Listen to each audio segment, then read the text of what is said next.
ஏற்கனவே வந்து ஜெயக்குமாரோட அந்த கடிதத்தில் வந்து நீங்கள் ஒரு 11 லட்சம் ரூபாய் தேர்தல் சம்பந்தமாக ரூபி மனோகர்கிட்ட வாங்கிக்கலாம்னு சொல்லி ஒரு கடிதம் எழுதி வச்சிருக்காரு. அதற்காக தான் விசாரணைக்காக காவல்துறை அழைக்கப்பட்டதாக ஒரு தகவல் வெளியாகுது. நீங்கள் எதுக்காக திருநெல்வேலி வந்திருக்கீங்க? அது தொடர்பான விசாரணைக்காக தான் வந்திருக்கீங்களா? இன்று முன்னாள் மாவட்ட தலைவர் ஜெயக்குமாருடைய மரணம் சம்பந்தமாக காவல்துறை அதிகாரிகள் என்னிடத்தில் பேச வேண்டும் என்று அழைப்பாணை விடுத்திருக்கிறார்கள். அந்த அடிப்படையில் இன்றைக்கு திருநெல்வேலிக்கு வந்திருக்கிறேன். இல்லை, இப்போ நீங்கள் தேர்தல் நேரத்தில் அந்த 11 லட்சம் ரூபாய் தான் செலவு செய்ததாகவும் அதை ரூபி மனோகரிடம் சென்று நீங்கள் வாங்கிக் கொள்வதாகவும் அவர் ஜெயக்குமார் எழுதிய கடிதத்தில் வந்து இருக்கு. அப்படி எதுவும் மென்ஷன் பண்ணியே சொல்லியிருக்காரு. தங்காபாலிடம் ஏண்டா அவர் வாங்க சொன்னார். ஒரு நிமிஷம். காங்கிரஸ் கட்சி நண்பரிடத்தில் பணம் வாங்க வேண்டிய அவசியம் எனக்கு இல்லை. குறிப்பாக ஜெயக்குமார் அவரிடத்தில் பணம் வாங்கி தேர்தல் நடத்த வேண்டிய அவசியத்தில் காங்கிரஸ் கட்சியும் இல்லை, நானும் இல்லை. ஒன்று, அந்த குற்றச்சாட்டு முற்றிலும் உண்மையற்றது, பொய்யானது என்பதை நான் திட்டவட்டமாக தெரிவிக்கிறேன். இல்லை, செலவு செய்த பணத்தை தான் அவர் செலவு செஞ்சுக்கிட்டு திரும்ப உங்களுக்கு வந்து ரூபி மனோகரன் அந்த பணத்தை கொடுப்பதாக உறுதியளித்தது நீங்கள் தான் சொல்லி அவர் கடிதத்தில் இருக்கிறது. அப்படிலாம் இல்லை, கடிதம் அப்படி இல்லை. நீங்கள் சொல்கிறது தப்பான விஷயம். உங்கள்கிட்டையும் எம்எல்ஏட்டையும் கொடுத்த பணத்தை வந்து மீட்கணும் சொல்லி எழுதப்பட்டிருக்கு. வழக்கு தொடுத்தாவது மீட்கப்படணும்னா அது வழக்கு தொடுக்கட்டும். காவல்துறை என்னிடத்தில் விசாரிக்க வேண்டும் என்று அழைப்பாணை விடுத்திருக்கிறார்கள். அந்த அழைப்பாணை ஏற்று இங்கே வந்திருக்கிறேன். ஒன்று, அவர்களை சந்தித்த பிறகு மீண்டும் உங்களிடத்தில் பேசுவேன்.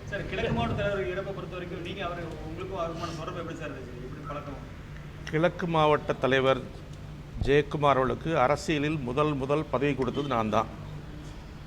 அதை அவரே இங்கே பார்க்கிற போது பல பேரிடத்தில் எனக்கு அரசியல் வாழ்க்கை கொடுத்த தலைவர் என்று எல்லோரிடத்திலும் சொல்லியிருக்கிறார். அதற்கு தமிழ்நாட்டில் இருக்கிற எல்லா காங்கிரஸ் தோழர்களும் தெரியும். ஒன்று. இரண்டு, இந்த கொலை அல்லது படுகொலை அல்லது தற்கொலை இது சம்பந்தமான விசாரணைகள் நடந்து கொண்டிருக்கிறது. ஜெயக்குமாருடைய மரணம் வருத்தத்துக்குரியது. அவருடைய குடும்பத்தாருக்கு என் சார்பிலும் காங்கிரஸ் சார்பிலும் ஆழ்ந்த இரங்கலை தெரிவித்துக் கொள்கிறேன். இது பற்றி மேலும் எதுவும் என்னால் இப்பொழுது சொல்ல முடியாது. காவல்துறை மிக சிறப்பாக இந்த விஷயத்தில் செயல்பட்டு வருவதை நாங்கள் அறிகிறோம். காவல்துறை நிர்வாகிகள், அதிகாரிகள் இது சம்பந்தமாக விசாரணை மேற்கொண்டிருக்கிறார்கள். இப்போ என்னையும் அழைத்திருக்கிறார்கள் என்று சொன்னால் அவர்கள் இந்த ஜெயக்குமார் சம்பவம் சம்பந்தமாக தீர்மையான விசாரணையை மேற்கொள்கிறார்கள் என்று பொருள். இல்லை, கிட்டத்தட்ட 5 நாட்கள் ஆகிவிட்டு இன்னும் காவல்துறை தங்களுடைய இன்னும் நீங்கள் தெரிவித்த போல கொலையா தற்கொலையா இல்லை வேறு எதுவும் சம்பவமாக கூட இன்னும் காவல்துறை ஒரு விசாரணையில் ஒரு முடிவு வர முடியாமல் இன்னும் போயிட்டு இருக்காங்க. எந்த அளவுக்கு காவல்துறை சிறப்பாக காவல்துறை இந்த செய்தி கிடைத்த உடனே நடவடிக்கையை மேற்கொண்டிருப்பதாக மாவட்ட காவல்துறை கண்காணிப்பாளர் அறிவித்திருக்கிறார். ஒன்று. அதற்காக 7 தனிப்படைகளை அமைத்து விசாரணைகள் நடந்து கொண்டிருக்கிறது என்பதும் தெரிய வருகிறது. அதுவும் உங்கள் மூலமாக தான் தெரியுது.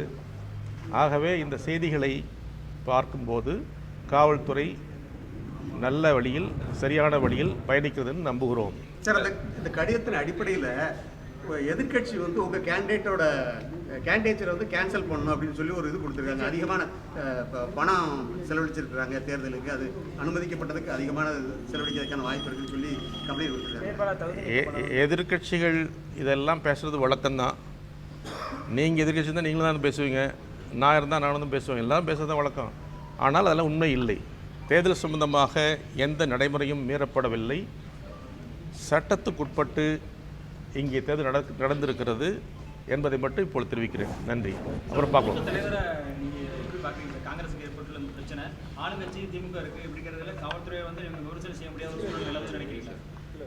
இதெல்லாம் காவல்துறை தன் கடமையை செய்கிறது. அவர்கள் தன்னுடைய கடமையை செய்வார்கள் நம்புகிறோம். சிறப்பாக பணியாற்றி விரைவில் குற்றவாளிகள் கண்டுபிடிக்கப்படுவார்னு நம்புகிறோம். இல்லை, கையும் காலும் கட்டப்பட்ட நிலையில் அவர் இருப்பதாக காவல்துறையே சொல்கிறாங்க. அப்படிங்கும்போது அது எப்படி தற்கொலையாக மாறும், இல்லை வேறு எதுவும் சம்பவமாக எப்படி மாறும்னு நினைக்கிங்க? இந்த நிகழ்வு சம்பந்தமாக முறையான விசாரணைகள் நடந்து வருவதை நாங்கள் பார்க்கிறோம். அந்த விசாரணை முடிவின் போதுதான் உண்மை தெரிய வரும் என்பதுதான் நாம் அதுவரை பொறுத்திருக்கணும். உங்களோட மாநில தலைவர் கூட சொல்லும்போது கை கால்கள் கட்டப்பட்டு இவ்வளவு கொடூரமாக எங்களோட மாவட்ட தலைவர் வந்து படுகொலை செய்யப்பட்டதாகவே நான் கருதப்படுற மாதிரி சொல்றாரு. அப்படி இருக்கும்போது நீங்க இன்னும் வேற ஒரு காரணமா இருக்கலாம்னு சொல்றோம். இல்லை, நான் எந்த காரணமும் சொல்லலை. இப்போ எனக்குன்னு எந்த காரணம் கிடையாது. நான் எப்படி சொல்ல முடியும்? நீங்க கொலைதான் நினைக்கிறீங்க. நான் எதுவும் சொல்ல முடியாது. என்னவென்றால் இப்பொழுது விசாரணை நடந்து கொண்டிருக்கிறது. நான் எப்படி முடிவெடுக்க முடியும்? கால்கள் கட்டப்பட்ட நிலையில் இல்லை, இந்த செய்தி முழுமையும் விசாரணைக்கு உட்படுத்தப்பட்டவை. விசாரணை நடந்து கொண்டிருக்கிறது. ஆக விசாரணை முடியும் வரை நாம் சிறிது நேரம் பொறுமையாக இருக்க வேண்டும். விசாரணை முடிவில் வரும்போது எல்லோருக்கும் உண்மை தெரிய வரும். சரி, இப்போ விசாரணைக்கு நேரடியாக எங்கேயோ ஏதாவது இடங்களுக்கு ஆஜராக போகிறீங்களா, இல்லைன்னா காவல்துறை உங்களுக்கு ஏதாவது இங்கே நேரடியாக வந்து விசாரணை பண்ணுவதற்கான வாய்ப்புகள் இருக்கிறதா? காவல்துறை அழைப்பானை ஏற்று நான் வந்திருக்கிறேன். இனி அவர்கள் எங்கே என்னை பார்க்க விரும்புகிறார்களோ அங்கே நான் போவேன்.